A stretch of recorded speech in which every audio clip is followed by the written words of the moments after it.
Bulletproof Radio, a state of high performance.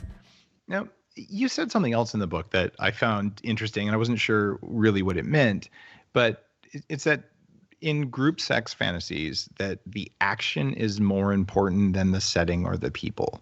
Mm-hmm. What does that really mean?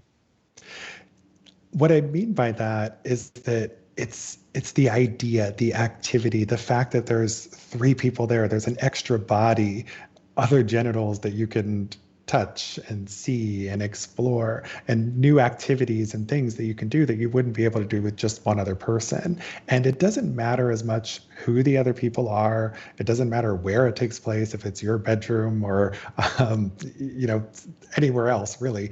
It's that activity that people are most drawn to. And when I look at the way people describe their threesome fantasies, they don't take any time to describe where it takes place. And many of them describe their threesome partners in totally vague terms. Like, it doesn't matter who they are. Like, a lot of guys will write me and two hot chicks, right? It doesn't matter who the women are. It's just they're into the idea of a threesome.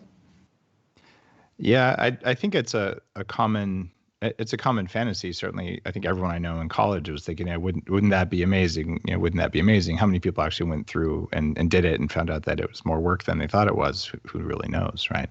Well, I do know, but there aren't that many people who have had threesomes. Really? It's if you look at nationally representative surveys in the U.S., about 1 in 5 men and 1 in 10 women say they've had a threesome before.